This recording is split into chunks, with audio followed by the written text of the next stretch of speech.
하나님께서 우리에게 주시는 생명의 말씀, 디모데후서 3장 14절부터 17절 말씀을 함께 봅니다. 디모데후서 3장 14절부터 17절. 이제 우리 다 같이 함께 한 목소리로 하나님 말씀 받들어 읽겠습니다. 그러나 너는 배우고 확신한 일에 거하라. 너는 내가 누구에게서 배운 것을 알며 또 어려서부터 성경을 알았나니 성경은 능히 너로 하여금 그리스도 예수 안에 있는 믿음으로 말미암아 구원에 이르는 지혜가 있게 하느니라. 모든 성경은 하나님의 감동으로 된 것으로 교훈과 책망과 바르게 함과 의로 교육하기에 유익하니 이는 하나님의 사람으로 온전하게 하며 모든 선한 일을 행할 능력을 갖추게 하려 함이라. 아멘. 반갑네요. 금요 철야 예배 만나고 그 다음날 성탄 축하 예배 만나고 그 다음날 오늘 주일 예배로 만나고 매일 만나니까 참 좋네요. 근데 솔직히 설교 준비하기는 쉽지가 않아요. 스웨덴의 한 동물학자가 이런 경고를 했습니다.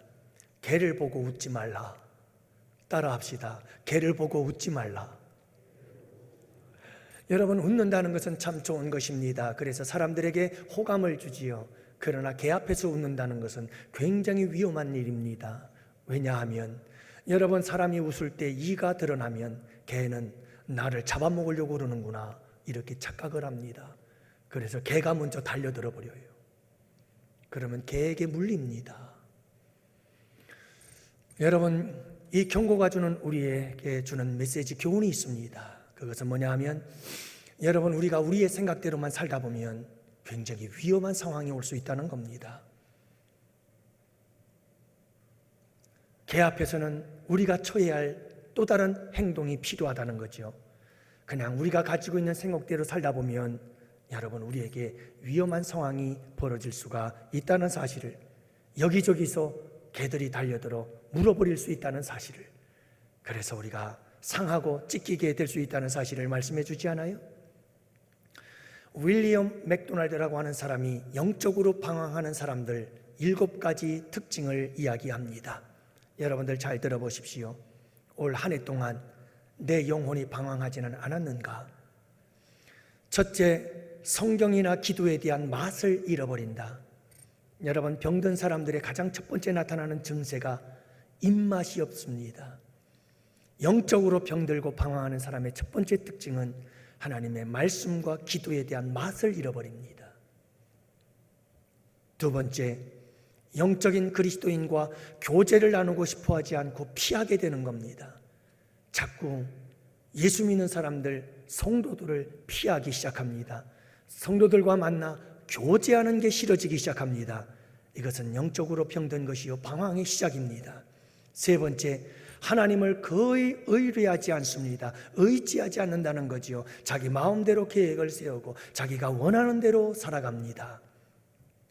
네 번째는 영적으로 성장하고자 하는 결단과 결심이 없습니다. 내가 영적으로 뭔가 좀 더 성장하고 자라나야 된다는 이 거룩한 부담감이 없이 사는 거지요. 다섯 번째는 행복하지 않습니다. 여러분, 영적으로 방황하기 시작하면 영적인 기쁨을 잃어버림과 동시에 모든 삶의 기쁨도 다 잃어버리게 되어집니다. 여섯 번째는 다른 사람들에 대해서 비판적이 되기 시작합니다. 그래서 자꾸 이상하게 내가 입만 열면 비판이 나옵니다. 그리고 원망과 불평이 터져나오기 시작하지요. 일곱 번째는 끊임없이 변명이 늘어납니다. 여러분, 영적으로 방황하는 사람들을 가만히 보시면 계속해서 자꾸 변명이 나옵니다. 그러면서 자기는 다른 사람들보다 영적으로 더 탁월하다고 주장합니다. 더 영적으로 나는 깨어있다고 말합니다. 그렇게 주장합니다. 이것이 방황하는 자들의 모습입니다. 사랑하는 성도 여러분, 이 모든 방황의 근본, 그 시작점은 맛을 잃어버리는 겁니다. 하나님의 말씀을 잃어버리는 겁니다. 하나님의 말씀, 성경에 대한 맛을 잃어버리는 것이 모든 신앙생활의 방황의 시작입니다. 다윗은 이렇게 고백합니다. 주의 말씀은 내 발의 등이요 내 길의 빛입니다. 다윗은 그 인생의 걸음 한 걸음마다 하나님의 말씀이 내 발의 등이 되었고 하나님의 말씀이 내 길의 빛이 되어서 그 말씀을 따라 그 인생의 한 걸음 하루 한 달 1년을 말씀을 따라 살았다라고 고백하고 있는 것을 봅니다. 여러분, 말씀이 없으면 캄캄함입니다. 어두움입니다. 그래서 우리는 방황하게 됩니다. 하나님의 말씀이 내 발의 등이 되고 내 길의 빛이 될 때에 우리는 그 캄캄함 속에서도 진리의 길을, 바른 길을, 옳은 길을 갈 수가 있습니다. 예수님을 만나면 인생의 방황이 끝나고 좋은 교회를 만나면 신앙의 방황이 끝난다 라고 하는 말이 있잖아요. 여러분, 예수님을 만나면 진리이신 예수님 앞에서 우리는 하나님 말씀 안에서 우리의 방황은 인생의 방황이 끝이 나게 되어집니다. 좋은 교회를 만나서 좋은 말씀이 선포되어지는 교회를 만나면 우리의 신앙의 방황이 끝나게 되어집니다.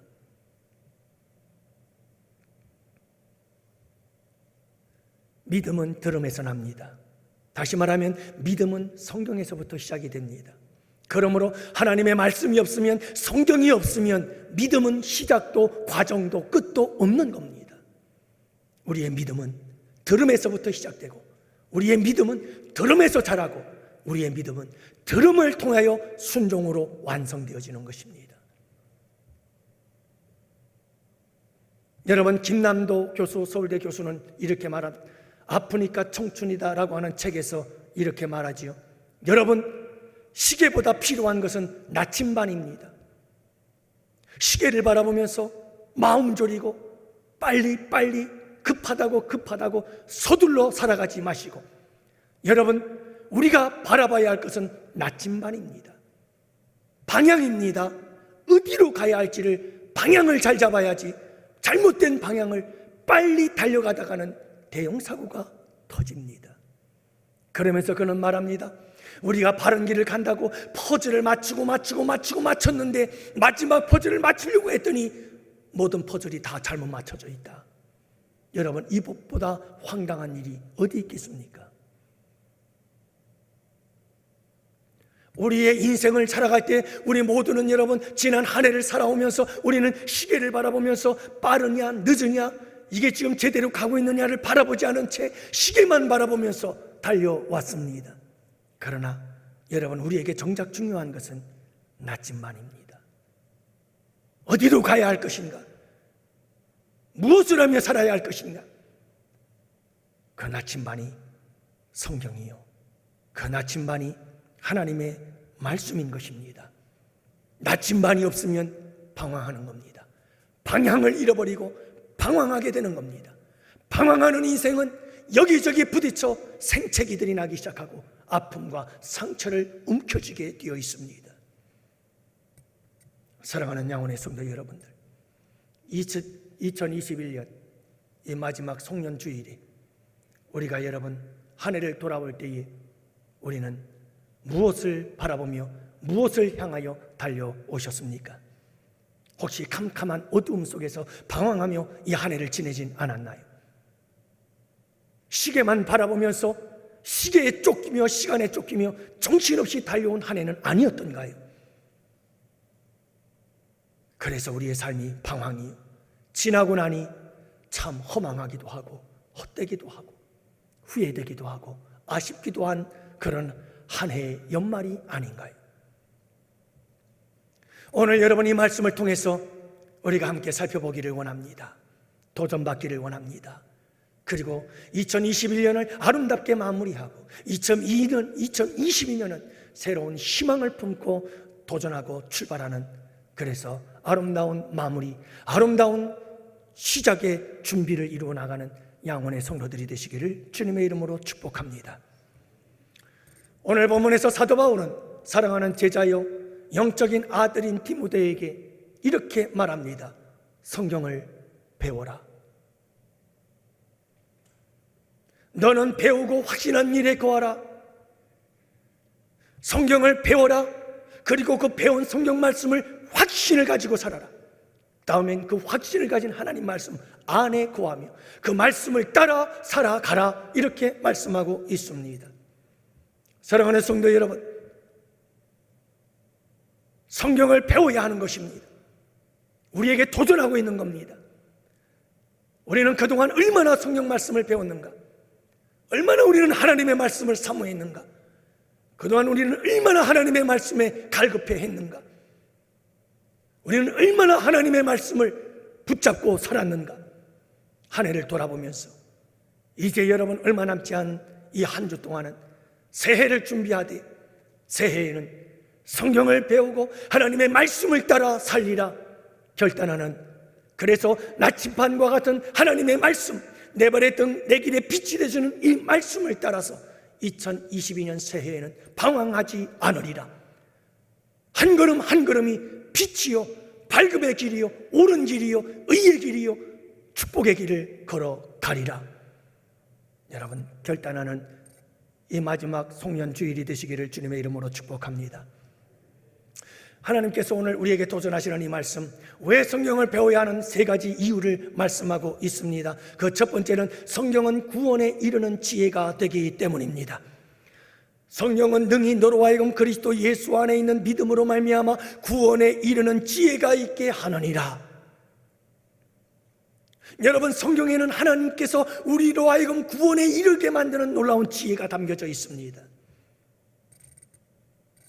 성경 말씀을 배우면 성경 말씀 안에 구원에 이르는 지혜가 담겨져 있는 거예요.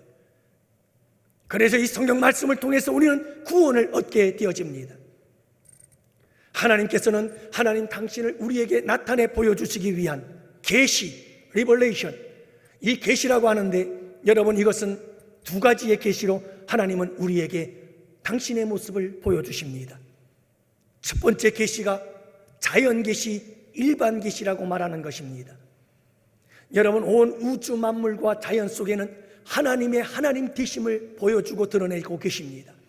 그래서 우주의 아름다운 질서와 조화와 그리고 이 자연 만물의 아름다움 속에서 사람들은 이렇게 고백을 하긴 하죠. 이건 조물주의 솜씨다. 여러분, 이렇게 자연 만물을 통해서, 이 자연의 조화와 질서들을 통해서, 우주 만물을 통해서 사람들은 하나님이 계신다는 사실을, 조물주가 있다는 사실을, 신적인 존재가 있다는 사실을 깨달아 알게 되어집니다. 그래서 사람들은 뭔가 신적인 존재가 분명히 있기는 있다. 그런데 도대체 그 신적인 존재가 누구인지를 알 수가 없습니다. 그래서 사람들은 스스로 신을 만들어내기를 시작했습니다. 그래서 바다에 가면 용왕님을 만들고, 산에 가면 산신령을 만들고, 하늘을 바라보니 하늘에 해와 달과 별들이 있어요. 그래서 태양신을 만들고 달신을 만들고, 그렇게 사람들은 신을 만들어내기 시작했던 것이죠.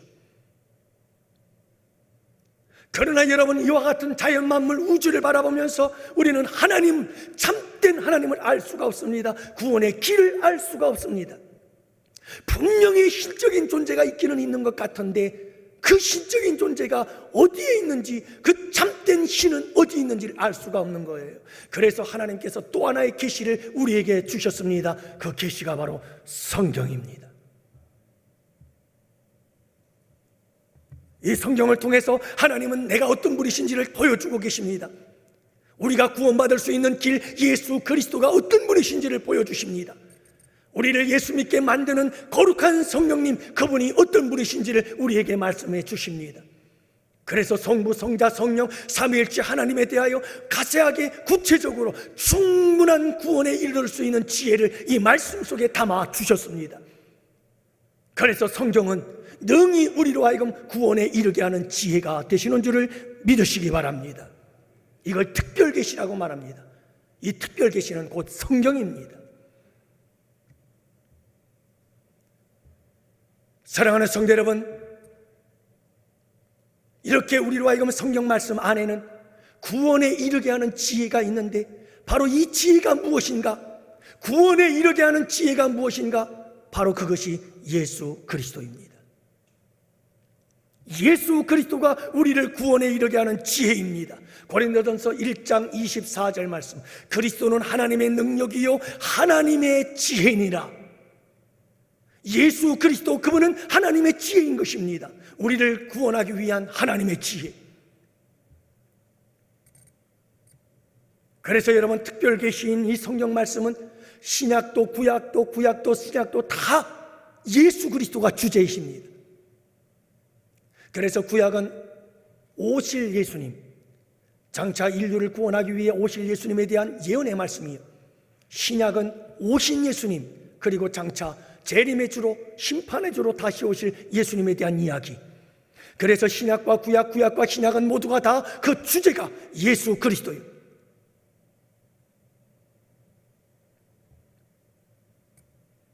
여러분, 이렇게 성경을 배우게 되면 우리가 알게 되어집니다. 성경을 배우게 되면 알게 되고 보게 되고 그리고 깨닫게 되어집니다. 하나님이 어떤 분이신지, 예수 그리스도가 누군지를 알고, 그래서 우리가 예수님을 믿게 되고 영접하게 되고 하나님의 자녀가 되어져 구원받는 역사가 일어나게 되는 줄을 믿으시기 바랍니다.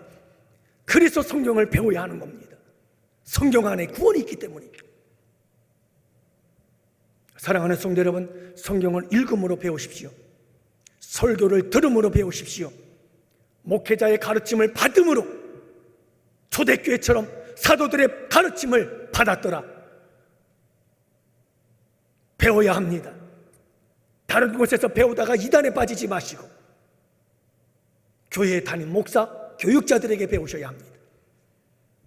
여러분, 묵상하고 큐티하면서 배우시기를 바랍니다. 암송하면서 배우기를 바랍니다. 이 시대의 성경에 대한 새로운 트렌드가 하나 있습니다. 그건 성경 필사입니다. 여러분, 성경을 쓰십시오. 청년들은 매일매일 잠언을 읽으시기를 바랍니다. 여러분, 잠언을 소리내서 읽으면요, 성경을 소리내서 읽으면요, 우리의 뇌가 활성화되어지기 시작해요. 그래서 이 뇌가 얼마나 우리 두뇌가 좋아지는지, 그래서 유대인들이 여러분 머리가 좋은 이유가 거기 있어요. 어려서부터 하나님의 말씀을 끊임없이 암송하고 읽거든요. 사랑하는 성도 여러분, 이뿐만이 아닙니다. 우리로 하여금 하나님의 자녀가 되어 구원을 얻게 만드는 이 구원뿐만이 아니라 성경 말씀 속에는 얼마나 많은 구원을 주시는 그 구원의 지혜가 이 말씀 속에 있는지 모릅니다. 청년이 그 행실을 무엇으로 깨끗게 하리이까? 주의 말씀을 따라 삼가하라. 여러분, 더러운 우리의 심령, 우리의 삶이 깨끗해질 수 있는 이유도 바로 하나님의 말씀입니다. 여러분, 우리의 영혼을 소송케 하고 우둔한 자로 지혜롭게 하는 것이 성경입니다.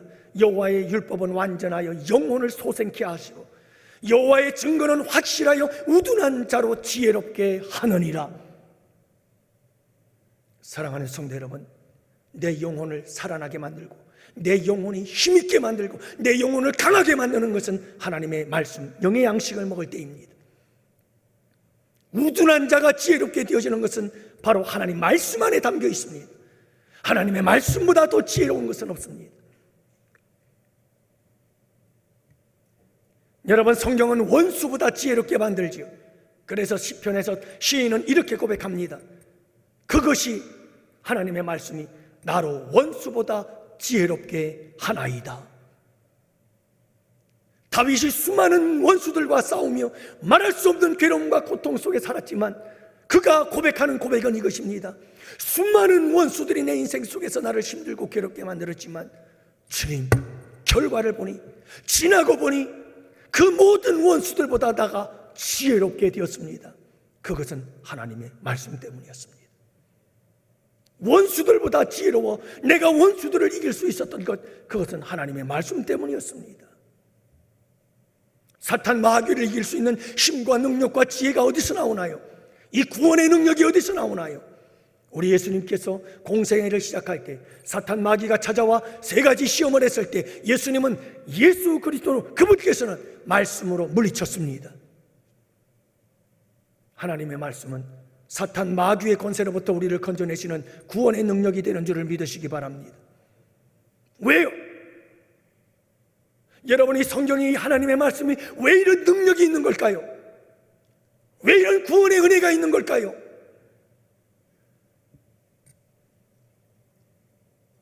성경이 살아있기 때문입니다. 성경이 살아있기 때문입니다. 히브리서 4장 12절 하나님의 말씀은 살았고 하나님의 말씀은 살았고 운동력이 있어서 좌우의 날선 어떤 것보다도 예리하여 혼과 영과 관절과 골수를 찔러 쪼개기까지 하며 또 마음의 생각과 뜻을 감찰한다. 저는 하나님 말씀 앞에 꼬꾸라진 적이 수도 없이 많았습니다.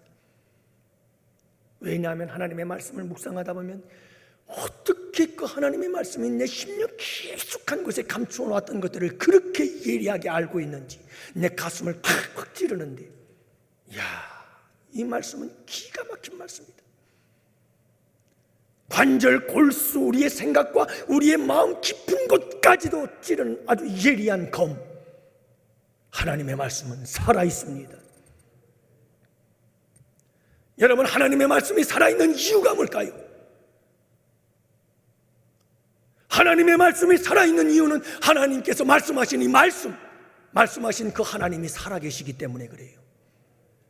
살아계신 하나님이 살아계신다니까요. 여러분, 이 말씀은요, 저 불교에서 믿는 불경들, 석가모니가 좋은 말, 유명한 말, 멋있는 말들 잔뜩 써준 불경, 그리고는 여러분, 석가는 죽었습니다. 성경을 그렇게 착각하지 마세요. 성경은 하나님이 기록해놓고 하나님은 사라져버린 것이 아니에요. 이 성경 말씀은 살아계신 하나님이 지금도 우리를 향하여 말씀하고 있는 살아있는 말씀인 줄을 믿으시기 바랍니다. 이걸 잊어버리면 안 돼요. 그런데 도대체 우리가 이 말씀을 제껴놓고 어떻게 믿음 생활을 한단 말씀입니까? 무엇으로? 그 신앙은 방황입니다. 그 신앙은 방황이에요. 하나님은 이 세상을 창조할 때에 말씀으로 창조하셨습니다. 오늘도 하나님은 이 말씀을 통해서 우리를 창조하고 계십니다. 하나님의 이 말씀은 우리를 재창조하시는 거룩한 창조의 능력인 줄을 믿으시기 바랍니다. 우리를 끊임없이 새롭게 창조하시는 구원의 능력, 이 말씀 속에 있습니다. 그러므로 사랑하는 성도 여러분, 성경을 배워야 합니다. 성경은 구원에 이르는 지혜가 담겨져 있습니다. 두 번째, 성경을 왜 배워야 하는가? 성경은 우리를 교육하기 때문에 그렇습니다. 여러분, 성경을 통해서 우리가 구원을 받습니다. 예수 그리스도를 만납니다. 하나님의 자녀가 되었습니다. 거기서 끝이 아닙니다. 그 다음은 우리가 하나님의 말씀으로 양육을 받아야 합니다. 하나님의 말씀을 먹어야 삽니다. 구원을 받았다는 것은 내가 새롭게 태어났다는 것이고 내 본능이 새로워진 겁니다. 이 새롭게 태어난 본능은 끊임없이 말씀을 갈급해야 합니다. 말씀을 사모합니다.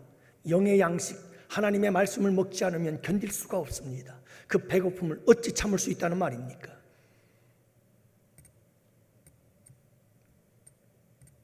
그래서 성경은 하나님 우리에게 구원을 줄 뿐만 아니라 우리로 하여금 영의 양식들을 공급해 줍니다. 그래서 이 양식을 먹으면서 우리는 건강하게 자라나게 되는 것입니다. 그래서 오늘 16절 말씀해 보면 모든 성경은 하나님의 감동으로 된 것으로 교훈과 책망과 바르게 함과 의로 교육하기에 유익하다. 의로 교육하기에 유익하다. 여러분, 구원받은 사람들이 해야 될 일은 이 말씀 속에서 영의 양식을 먹으며 교육을 받아야 합니다. 가르침을 받아야 합니다. 훈련을 받아야 하는 겁니다. 그래서 이 말씀을 먹고 자라나야 하는 것입니다. 하나님의 말씀으로 교육을 받고 훈련을 받으며 우리의 믿음은 자라나고 성장하게 되어지는 것이지요. 자, 그런데 여러분, 오늘 말씀해 보면 하나님께서 우리를 하나님의 말씀으로 교육시키는 방법이 있습니다. 시간에 쫓기다 보니까 이게 시간을 보지 말아야 되는데 시계가 저기 없어야 되는데 나침반을 저기다 갖다 놔야 되는데 좀 천천히 할게요.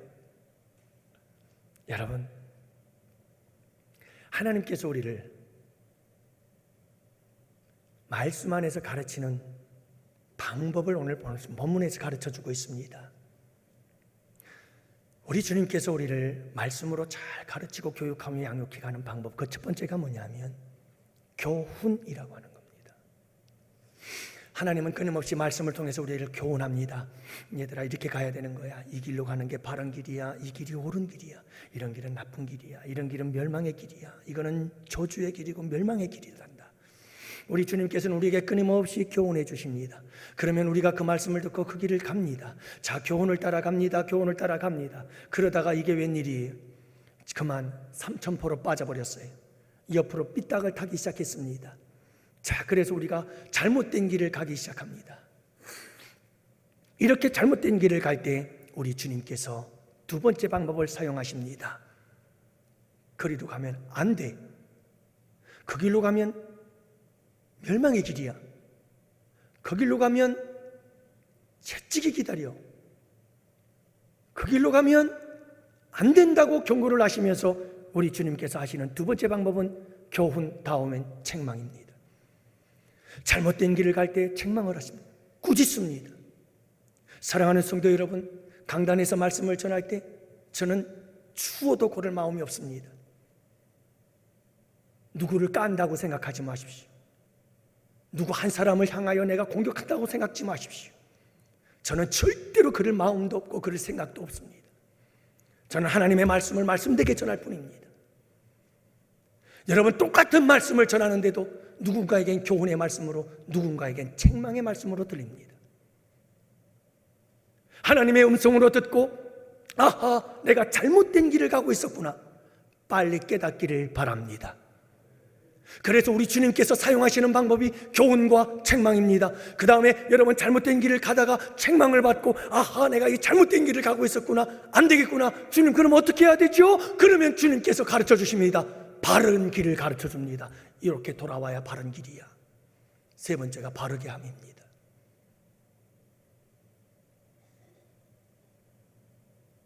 이 길로 와야 바른 길에 돌아서는 거야. 이쪽으로 와. 우리 주님께서 가르칠 때 그 말씀을 따라 바르게 함으로 다시 우리는 정상적인 궤도에 올라서게 되고 바른 길에 들어서게 됩니다. 그러면 그때 우리 주님께서 말씀하십니다. 됐어. 자, 이제 의로운 이 길을 따라 같이 가자. 그래서 의로 가르쳐서 앞을 향하여 전진하게 만드는 겁니다. 여러분, 이 과정이 계속해서 반복되어지며 우리는 하나님의 말씀 안에서 교육되어지고 하나님 말씀 안에서 가르쳐지고 하나님 말씀 안에서 배워지고 하나님 말씀 안에서 성장해지고 성숙해지는 줄을 믿으시기 바랍니다. 사랑하는 성도 여러분, 이렇게 하나님의 말씀을 통해서 계속해서 우리가 말씀 안에서 교육을 받기 시작하며 우리의 믿음과 신앙이 성숙하게 되어지기 시작하면서 우리에게 놀라운 은혜와 축복이 임하게 되는 줄을 믿으시기 바랍니다. 여러분, 우리 잘 알잖아요. 하나님 말씀대로 따라가기 시작하면요, 그 다음엔 우리 삶 속에 그냥 축복들을 따라오게 되어 있어요. 한번 해보시라니까요. 틀림없습니다.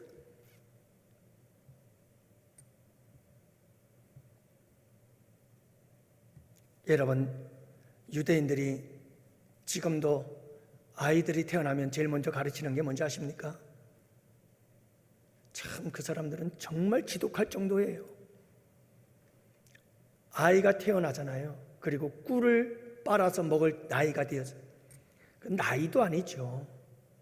태어나자마자 아이들에게 토라, 율법, 그 율법책에 토라라고 되어 있는 율법 그 글씨를 만들어가지고 거기다 꿀을 묻혀놓고 아이에게 혓바닥으로 그 토라라고 하는 글씨를 핥으면서 촉감을 가지고 토라라고 하는 율법이라는 그 책을 머릿속에 입력을 시킵니다. 아이가 태어나자마자 그래요. 그러니 여러분, 그들이 태안에 있을 때부터 얼마나 그들은 하나님의 말씀을 읽어주었겠어요. 5살이 되거든요. 5살이 되면요, 이 아이들에게 성경을 가르치기 시작하는데 다른 건 하나도 안 가르쳐요. 창세기, 출애굽기, 레위기, 민수기, 신명기, 모세 오경을 암송시키기 시작합니다. 그러면 누구나 다 5살이 되면 성경을 암송하기 시작하는 거예요. 성경을 달달달달달 외우는 거예요. 여러분, 그래서 유대인들이 훌륭한 사람들이 많이 배출되는 거예요. 위대한 인물들이 배출되는 거예요. 여러분, 우수한 석학들, 그리고 걸출한 예술가들, 엄청난 부호들, 여러분, 유대인들이 전 세계를 쥐고 흔들다 이렇게 얘기를 하잖아요. 미국 경제요, 다 유대인들이 붙잡고 있다고 얘기하잖아요.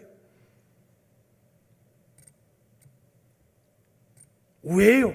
하나님 말씀 안에서 이와 같은 풍성한 은혜와 축복의 역사들이 일어나는 거예요. 그러므로 사랑하는 성도 여러분, 저는 우리 자녀들이 학원에 보내지 마시고 성경 과외를 좀 시키세요. 제가 한 10년 전부터 이걸 강단에서 외쳤어요. 사랑하는 성도 여러분들이요, 과외 시키는 돈 안 받고 공짜로 시켜주는데 성경 과외 좀 시켜보십시오. 왜 성경 과외를 안 시킵니까? 아이들에게 성경 과외를 좀 시키라고. 사랑하는 성도 여러분, 우리 자녀들에게 하나님의 말씀으로 가르치고 양육하는 아름다운 교육이 이루어지는 우리 양원교회가 되기를 축복합니다. 하나님의 말씀으로 아이들을 잘 가르치기 시작하면요, 우리 자녀들 속에서 위대한 인물들 막 탄생하기 시작합니다. 여러분, 이건 여지없습니다. 세계적인 인물들이 태어난다니까요. 제가 얘기 안 하려고 그랬는데 시간 때문에 이건 안 할 수가 없네요. 1901년부터 1990년까지 90년 동안 물리, 화학, 의학 노벨상을 받은 사람들 404명을 조사를 해봤어요. 여러분, 이 노벨상을 받은 사람들의 종교를 분석을 해봤더니 놀라지 마십시오. 이 404명의 노벨상을 받은 사람들 중에서 기독교인이 65%예요. 유대교인이 22%예요. 천주교인이 11%예요. 그 다음을 보세요. 불교가 0.9%예요. 회교도 이슬람이 0.1%예요. 다시 말하면 성경을 가지고 있는 종교, 기독교, 유대교, 천주교 이 세 개만 합쳐도 여러분, 이 세계의 가장 위대한 업적들을 남긴 사람들은 98%가 성경 안에서 만들어지는 거예요. 하나님의 말씀이 만들어내는 위대한 인물들이에요. 사랑하는 성도 여러분, 우리가 하나님의 말씀 안에서 구원을 받았다면 하나님의 말씀의 영의 양식을 먹으면서 아름답게 그 교육을 통해서 때로는 교훈, 책망, 바르게 함, 의로 교육하면 그 교육을 받으면서 아름답게 우리의 믿음과 신앙이 성숙하며 하나님이 예비한 축복의 주인공들이 되시기를 축원합니다.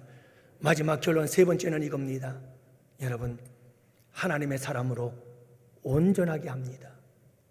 성경은 우리를 하나님의 사람으로 온전하게 하는 것이 성경의 목적입니다.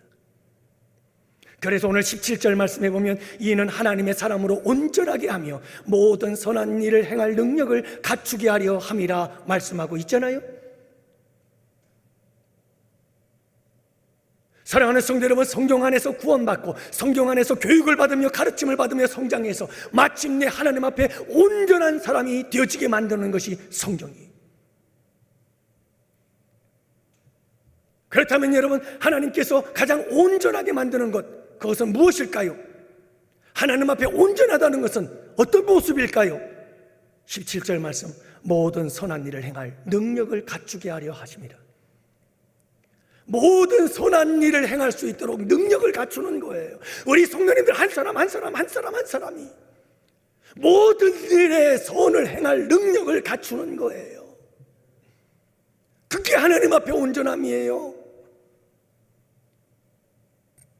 저는 우리 양원교회 성도들이 정말 간절히 바라고, 내 목회의 성공과 실패가 그걸 좌우할 겁니다. 내 목회에 내가 그만두고 떠날 그날에 내 목회의 정말 성공과 실패를 가늠할 가장 중요한 잣대, 제가 새소망교회에서도 올 때에도 정말 그 얘기를 했습니다. 여러분, 이곳에 남아서 이곳에서 이 교회를 세우십시오. 하나님의 교회입니다. 사랑하는 성도 여러분, 제가 여러분들의 목회를 할 때 여러분들은 죽으나 사나 하나님께 초점을 맞추시고 하나님과 아름다운 관계를 맺으며 하나님과 1대1로 거룩한 믿음의 사람들이 되시기를 축복합니다. 하나님과 나와의 관계 속에서 스스로 믿음을 지키고 스스로 그분과 함께 교제하며 어떤 고난과 역경 속에서도 내가 하나님과 단독자로서 말씀과 기도와 말씀 안에 어떤 어려움과 역경도 이겨나가며 그분과 함께 손잡고 동행하는 거룩한 믿음의 사람들이 되어진다면 저는 여러분들을 완전하게 한 겁니다. 모든 일에 선을 행할 수 있는 자들로, 모든 일에 선을 행할 수 있는 자들로 여러분들이 서지기만 한다면, 스스로 여러분들이 모든 일에 선을 행할 수 있는 사람으로 세워진다면 저는 만세입니다. 우리 예수님처럼 다 이루었다고 말할 수가 있습니다. 그것이 제 목회의 목표입니다. 말씀의 목적입니다. 목표입니다. 선한 일이라는 게 뭔지 아십니까? 다윗은 시편 23편에서 선한 하나님의 그 선하심이 평생 나를 따를 것이라고 만납니다. 이 선함이라고 하는 것은 토부라고 하는 단어입니다. 토부라고 하는 이 단어의 뜻은 무엇인가? 가장 좋은 것을 준다는 뜻입니다.